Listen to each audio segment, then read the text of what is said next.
But are you ready to listen to the next presentation? Ignat, I see that you're ready. Yeah. You got your beer. So who already got their beer? One person, two people. Again, I would not suggest having beer before this presentation because this one will be about reverse engineering. Please raise your hand if you're involved in reverse engineering. One person. I see one hand raised. Ignat, are you also involved in reverse engineering? Everywhere? Nobody else? Nobody else? Reverse engineers, are you here?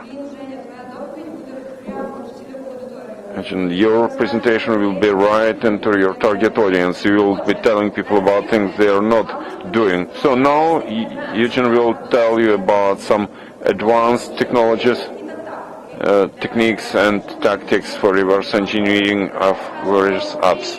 So let us welcome him.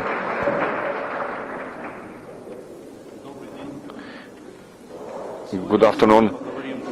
Today we will be talking about some advanced reverse engineering techniques where we are faced with some malware, with some samples, maybe there's nothing malicious in them, but they are well protected against researchers, and you have to do something non-trivial to understand how they operate.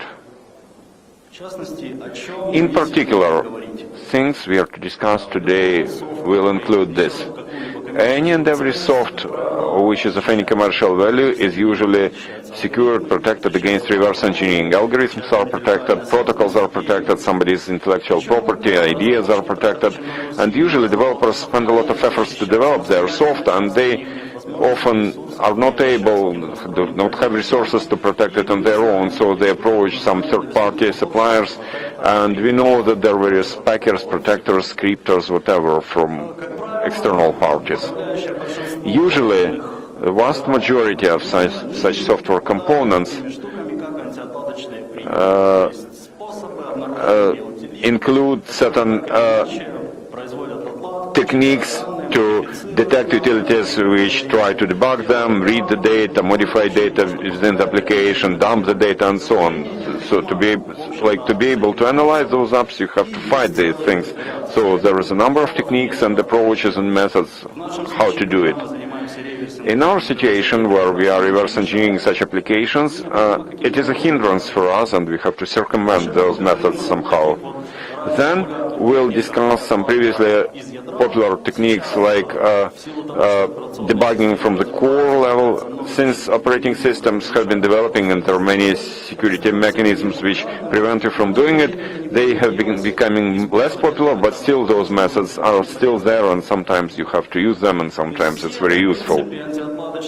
All anti-debugging techniques are basically fall into two categories.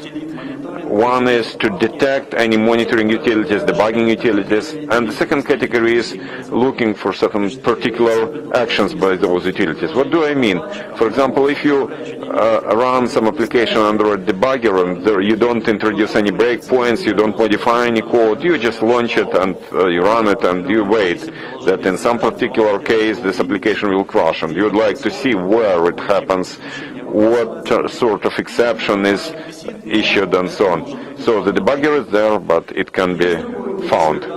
There is a different case when again you set certain breakpoints and you find some modifications of code sections, or for example if those are hard breakpoints, some hardware registers are modified, and that's about so-called active debugging. You do something to investigate, to research into that application. If there are just some tools like file monitors, they can be launched just to look for something different, but the application may find it and stop working. Anti-debugging techniques, if we are talking about Windows core, those techniques are well developed there, and there is a huge number of techniques to detect those debuggers. They are supported by the core, and there are lots of APIs. They can work in different ways, and sometimes they are not even related to each other. And generally, maybe it will even be difficult to find any one article to describe all those possible methods and techniques that exist. In this slide, I just show some of them. Usually those are either documented methods and techniques described in MSDN. It's described how to call certain API to find some debugger, and it's quite trivial, but sometimes there are also some undocumented features. There are also more universal algorithms when you are using not just using not a call to certain APIs, but some methods like you scan the memory, the RAM, to find some breakpoints, you find some delays, because when being debugged, the software code is running slower, and if you see that some part of the code is running slower, then usually you may be able to detect some debugging tools. You may try and be able to read some debug registers to find some hardware breakpoints. So there is a huge number of methods. In addition, there are things like test utilities which allow you to test your tools. You have a debugger, you set it up in a certain way to prevent it from being detected. It is seemingly hidden, but seemingly, like how reliable is it hiding actually? You want to try and find it out. So there's a number of software applications whereby you run it with a debugger, it is loaded, it runs a number of tests, and then it will tell you whether your debugger is detected or not. Probably there is no universal tool to that end, but it's about the fact that there are many techniques like that. In some application, there are some part of them implemented, some other applications implement different parts, so it would be nice to use Google to find some of them and test them. That's usually how it's done. There is yet another utility shown here, which even contains some description, like what is this technique about, how it works, what it detects, and how it could be circumvented. Such utilities can easily be found, and quite often they are even supplied with some plugins to hide that debugging. What do I mean here? Say, we have some debugging tool, some popular debuggers which are often used. Of course, nobody would write a debugger from scratch, because these are big applications, sophisticated applications. People spend years developing them, so it's much easier to get some plugin, to set it, to install it, to set it up, to configure it, and we'll hope that now your debugger will not be found. For example, there is a popular tool called Hype. This is not the only tool, but Hide is probably the one which is used most often. So you install it, you set certain options you'd like to use to hide your debugger, and everything seems to be okay. You put those check marks there, you say okay, people developed it, but it's not that easy.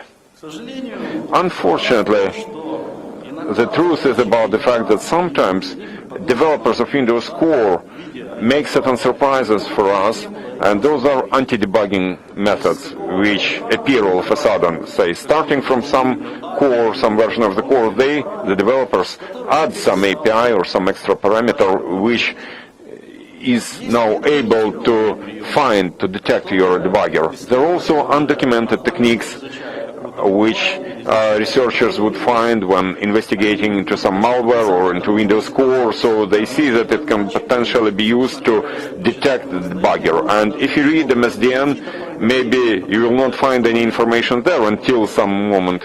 But then when this information becomes publicly available, then of course it's added to MSDN, and often descriptions are added there of some things which were not there before. And at some point in time it may happen that you see some anti-debugging tool for the very first time. You see it using some sample which is not a peaceful one. It can be some malware which also has some zero-day exploit in it. You have to research it, and it's difficult to research it because of those techniques. More to it, even if it turns out that that plugin works nicely with your debugger, but you'd like to automate that unpacking process, you get, say, 10 of those samples, but maybe you'll get 50 or 100 of those, so you'd like to automate that process. So you have to run some automated unpacking, and you have to circumvent those tools automatically in your unpacker, in your application. So again, you can use those plugins, but you have to adapt them, and you will be tied up to some third-party product, and quite often they're not open source, they're not free, they're not financed, they're open. Well, developers would lose interest in those products, and at some point in time developers would say, no, we don't want to support this product anymore. So you lose your tool, and quite a big part of your infrastructure would be linked to that tool. So you'd like to write something on your own to be sure that tomorrow it will continue working. So you will have to circumvent all those techniques on your own. Again, methods appear sometimes which were not known before, you have never seen them, and you may see them at some point in time. There is a very nice example. Starting from, I think, Windows 7. No, from Windows Vista. Yeah, I marked it here. There is this nice function with this flag. So if you create a thread using this function, it stops sending debug messages to the debugger anymore. So the debugger would not get anything from that thread. It will be hidden from the debugger. And while you were using Windows XP, everything would work nicely there. I don't think anybody uses it anymore, but still, and at some point in time, all of a sudden, you get this surprise. At the same time, the whole debugging process has some hardware support from the processor side, from the CPU side. Say, the debug API in Windows Core from Microsoft, with all those debugging features, is working on top of some hardware processes. So there are interrupts and exceptions. And there is an interrupt descriptor table. This is a table which contains handlers which will be triggered when certain trap, certain interrupt or exception works. And then control is switched to that handler. And there are false traps and aborts. And there is a very important difference because everything depends on the type of that exception. And depending on that type, there are different parameters to be sent to it. For example, a breakpoint is a trap. Zero divide is a fault. Abort then is something after which the system will just stop responding, so we are not much interested in those.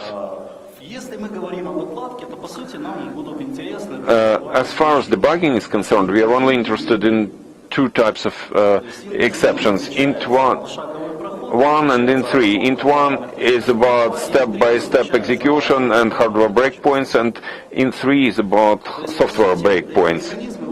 So basically these mechanisms are very similar, and if you learn how to handle, how to use one of them, then it's more of a technical thing how to use the second one and whether you're willing to use it.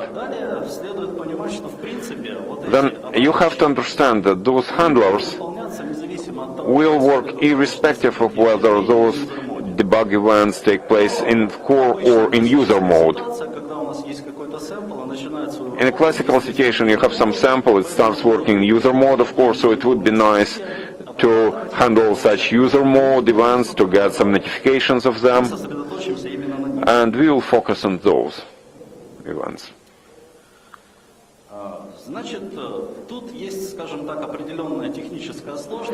There is certain technical difficulty in how to implement these things properly. Suppose we have some idea by and large what we have to do. It's clear that we have to somehow intercept handlers in the interrupt descriptor table. We have to replace them with our own ones. And here we get into certain technical difficulties. First of all, those handlers work at a high interrupt request level. There is this concept of interrupt request level, and to make it simple, it describes which functions may be called at this level and which code can call which memory. And at very high interrupt request levels, it's impossible to it's only possible to call memory which is not unloaded to the disk. And if you try to call the memory which is unloaded, then you will see blue screen of death and everything will stop here. So it's clear that you have to understand that from that handler we can only use memory which is never to be swapped, never to be unloaded to the disk. So this is a limited resource, but still there is quite a lot of it, so we are relatively free in using it. Then we have to understand that those vectors, as we already said, can be of two types, interrupts and traps. And depending on that, we get different parameters. The interrupt will send to our handler exactly, precisely the same address where it happened, while the trap will send that address +1, so there will be a 1 byte shift in that address. You also have to understand that in addition to faults and traps, those interrupts are unlike exceptions which are generated by software. Interrupts are usually generated by some external hardware and they are asynchronous. So they set certain flag which would mask for some time any other interrupt. So as soon as we start handling an interrupt, this flag is set on and we don't handle any other interrupts. It is different from exceptions. So basically exceptions can still be handled because, like in one processor they are processed, they are handled in a synchronous way, and it may happen then in a multiprocessor, multi-core system, there will be several exceptions handled simultaneously. It will just happen in different cores or in different processors. There is one implication, namely if we don't have a single processor system, if you have a multi-core, multi-processor system, then there will again be several interrupt descriptor tables and you have to intercept all of them. Otherwise, at some point in time, some of our events, debug events will be handled, some others will not. Also, we have to remember about the following things. If you want to modify our user mode process memory, if you want to read from that memory, then you have to somehow avoid doing all those things from the handler, because it's about high interrupt request level. We have to do some delayed handling. Something can be done within the handler, something cannot be done there. Also, there are rather new operating systems in which there is a number of mechanisms which make it much more difficult to run this sort of simple interception, and this is subject to a separate discussion. So, as a general scheme, how does handling of such exception look like? Suppose that exception is generated in a user mode process, then the stack is switched because the handler is within the core, all those handlers are within the core. They are in a memory which is not swapped, but it doesn't make, it isn't really important to us because drivers again are in same non-swappable memory and the code of our handler is there and there is no problem with that. There is a number of parameters which come to the core. There is a number of registers, there is an error code, and sometimes it does exist, sometimes there is no mode. For example, speaking about the handling of those exceptions in which we are interested, then there is no error code. If there would be an error code, you would have to extract it first from the top of our stack, and only after that we would be able to initiate some exit from that exception. We are more interested in AP register. We are talking about x86 systems, because it would tell us where exactly in which particular place certain debug event has been generated. Generally, we may be interested in an ESP register, but you have to understand something. Some of you may remember a nice debugger called SoftIce, and there was a good technique against SoftIce. Before generating any debug event, ESP would be set to 0. Why? Why did it work nicely? Because if in your handler you would try and use ESP from the user stack to unwind the stack, so to say, then if you see zeros there, then when you make this call, the system would crash. So you should be very careful about these parameters, and you should not use them without any preliminary checks, try and read from them, write into them, and so on.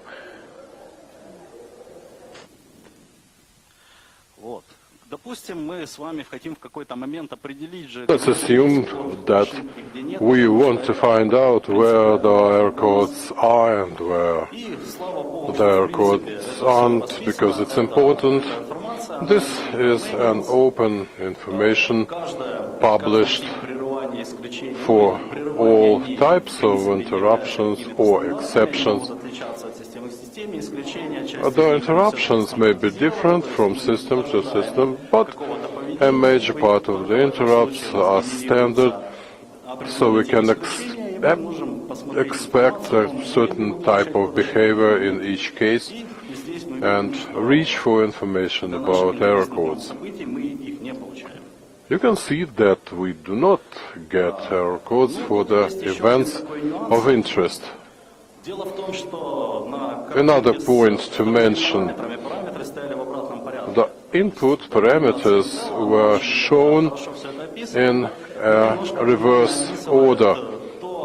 The Intel manuals describe the order of transferring parameters to the stack in a little bit vague mode.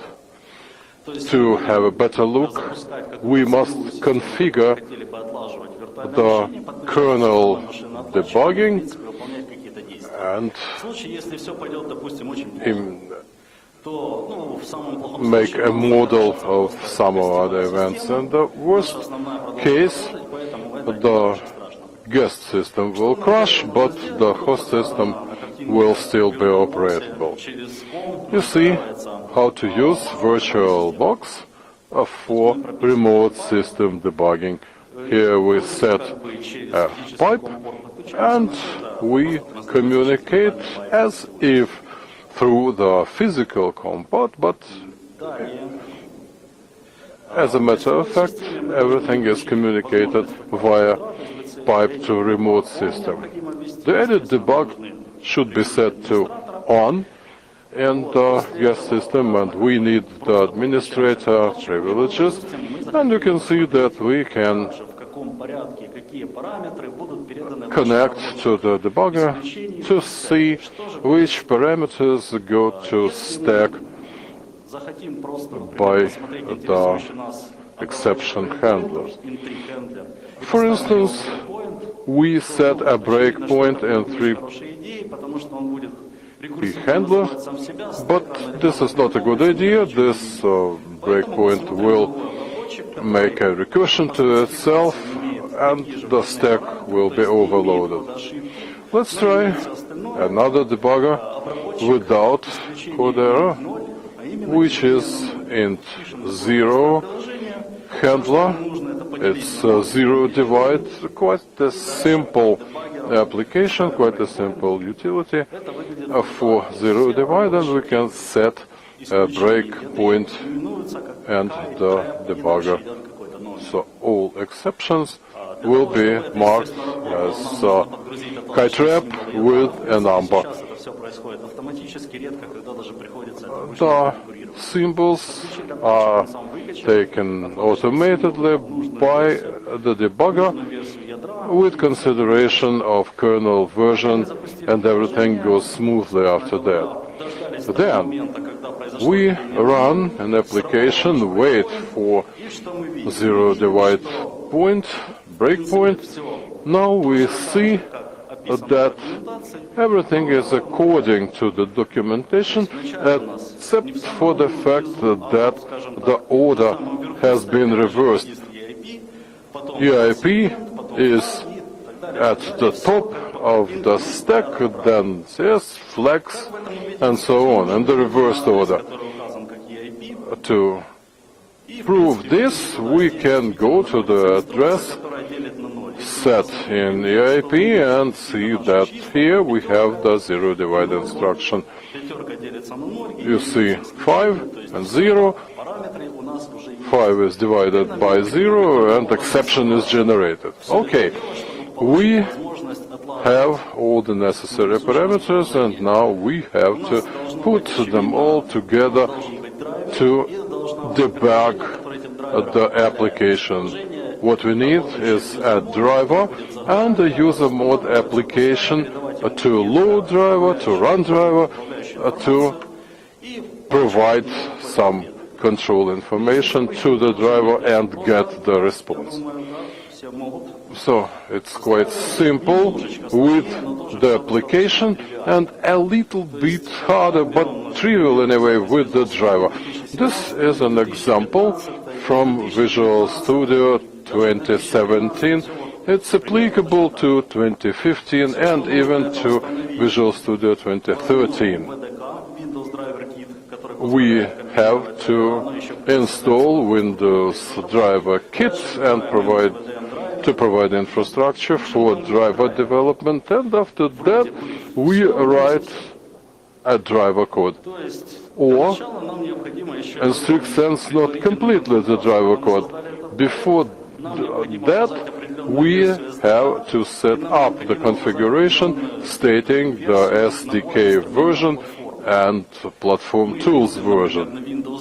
For instance, we are using Windows 10 to build, and this means that we have such and such tooling set. Here we are going to make a cross compilation using Windows 10 and a different target system. It should be stated directly here. In this case, it's Windows 7. As we do not have any valid certificate to sign it, we can disable WinterCut to get rid of the necessity to sign it. We can also use Visual Studio to set it all, to put it all together. People do not like Visual Studio because it's too slow, but a quicker way to do it is to use the console.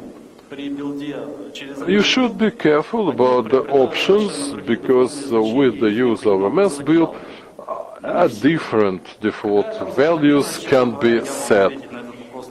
I don't know what are the rules for setting up different values, but you should just check. And this configuration is good to build it. Well, I think I had more slides. Where is the rest of my presentation? I wonder. It seems to me that this is not the latest version of my presentation.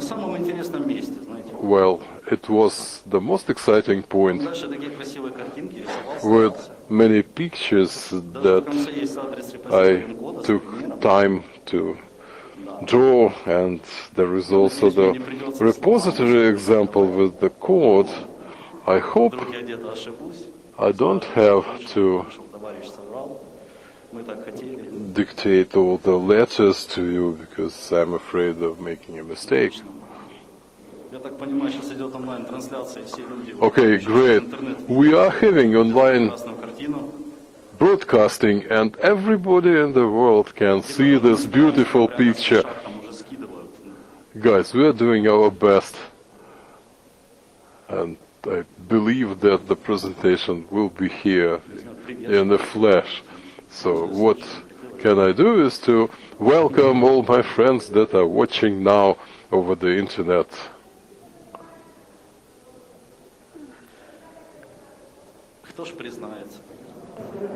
Nobody will admit their fault.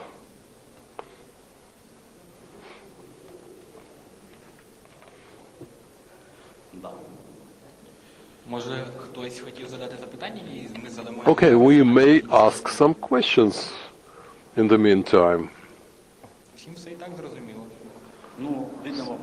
Everything was clear enough. I did my best to prepare the presentation to avoid any questions.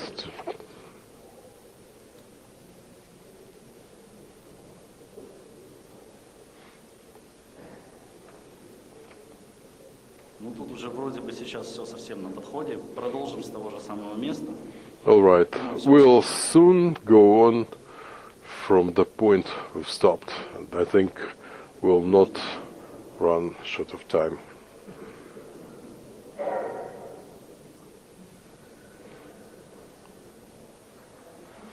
Ну это похоже, что оно, да. Можно открывать. Okay, please open this presentation.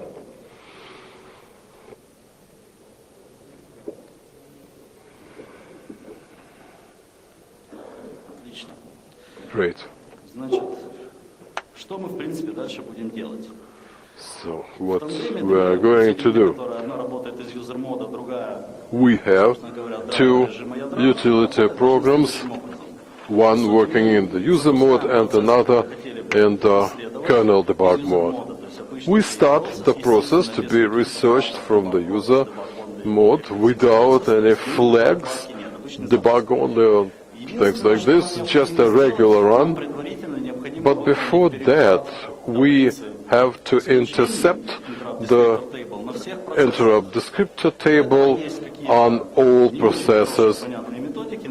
There are the techniques, not so good, but well, not so good, but well documented, and we can link the processes by infinity masks and intercept each thread running on the kernel, on the core, or on the processor. I think it is an efficient algorithm. Then we can set a breakpoint without any debug mechanisms, just using the right process memory, because Windows distinguishes between debug and memory modification or page access attributes modification, and it can be done without attaching to a process and setting it as a debug. Then flash instruction cache should be changed, then reload the cached values from some earlier point, otherwise the breakpoint will be not operable. Then device control is called to transfer the information about the breakpoint that has been set up that should be handled somehow, and then the handling logic should be processed under the driver in kernel debugged mode. Next, to run the driver, to install the driver, we need some privileges. So it's better to start with the administrator rights, setting up the required administrator in the manifest to ask if we are going to run it or not to run it at all. Then we have the interrupt descriptor table structure, which is interesting, but what we need is the address fields, which are different for different processors because the length of the addresses are different. For x86, it's 2 words, and the address is stored as 2 words, each containing half of the address. The situation is similar for x64, and another word was added because there are 3 parameters to be intercepted in the descriptor. All the table is a set of the descriptors. We can choose what we need and change the addresses after storing the original addresses to be able to get back and run the original handler. This is how the driver handler looks like. in this case we are handling breakpoints. What is the spec next? It's a specificator that says that we are not going to use stack and no stack frame will be generated. We are not taking any parameters and not giving back any parameters. Then the insert to read the breakpoint address at the top of the stack, then a complementary function that is searching and verifying the breakpoint in the sense was it set up by us or by somebody else. The debugging is about handling only our breakpoints. After handling, we are able of doing dumps, and after that, the read instruction to get back to the user mode from kernel debug mode. If this is not a breakpoint to be handled, we go back to the initial address. The logic is quite simple here, and even nothing to comment on. The proof of concept is that we have a check remote debugger present, a documented API feature to check if a debugger exists, and depending on the outcome, it sends back an outcome as the second parameter, true or false. And we also have assembler insert with knob, which should be changed to a breakpoint. And after that, if we are not going to handle the breakpoint, there is no logic to handle any exceptions. As soon as the breakpoint is there, it will be handled, and if it's handled in the driver in the correct way, in the proper way, there will be no fault.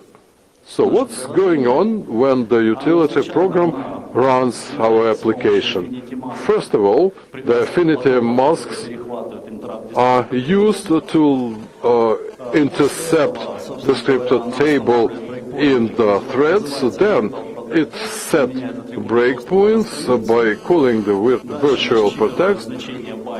Then we read the initial byte value. Then we substitute opcode breakpoint for this address. Then subtraction, the attribute are set back, and then the device control is called to inform the driver that a breakpoint has been set and it is to handle it somehow. Then we resume thread, and the application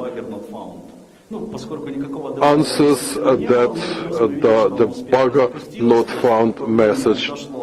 The application runs, and it means that the breakpoint was handled in the proper way. A problem with the breakpoint is that it's a trap category, and we get address equal the actual address plus 1. We can subtract this address by 1, but the breakpoint is still there. What we should do is to write the code back and then make it invisible to the debugger. But there should be some simpler way to monitor the call procedures, but not to process the breakpoint. This is the way to do it. We have an API function in the standard library. It usually has 2 bytes that do not that don't have any payload, we can substitute knobs for these 2 bytes or use those to set a breakpoint and then not subtract but add 1 to start running the application from the beginning of the code. In so doing, we can use int3 and monitor the functions of interest with a minimum labor. The examples are already here. These are the links to the code, to all details. The proof of code is valid, and there are also books where you may find all the necessary information. The rootkit arsenal for interception of interrupt script table, something about interrupts and exceptions, Windows 7 internals about the memory to know how and what to call when we are in the kernel mode, and about the APIs, and another book for driver developers describing some synchronization objects, operations, the interaction between processes, reading memory, creating files, and so on. It's for the people who practice driver development. Это точно последний слайд? So was it the last slide, really? Okay, thank you for your attention. Thank you. У меня And I would like to ask a question. Вы рекомендовал начать Which book should be chosen to start with if you don't know anything? I think it's the rootkit arsenal. Слышали? Кому интересно начать? So if you are interested to start doing these things, please start from the rootkit arsenal.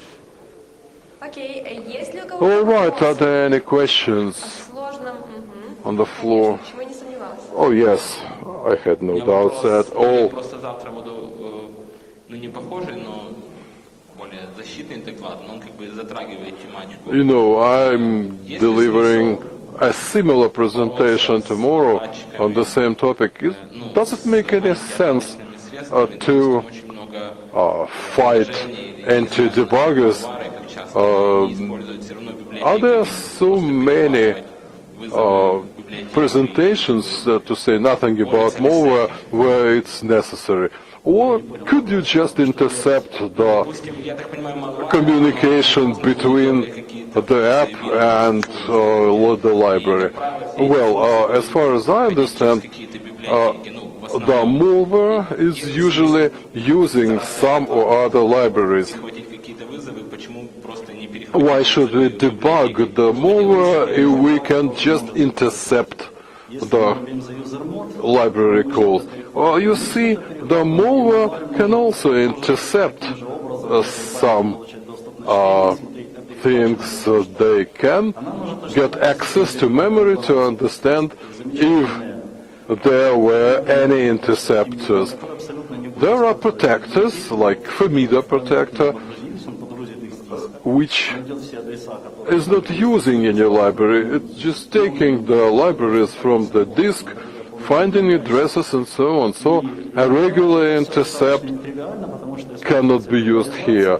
The virtualization or code obfuscation can be also used, and in this case the check remote debugger present, which works like if else,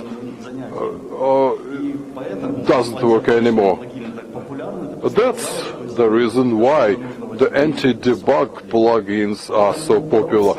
You just check it and forget it. So it does make sense to use the anti-debug plugins.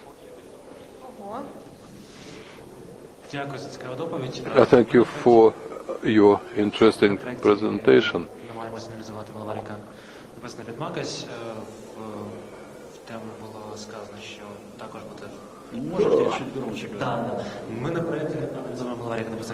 We have a project to analyze Mac OS malware. Can I communicate with you off stage? It's because of bitrace. Well, you know, if x86 or x64 is used for this, it's there. It's a little bit simpler because a code for monitoring can be added to the kernel. That's why the kernel debuggers are not so popular for Linux. It's simpler to add something to the kernel than to write, to develop a debugger. Another question.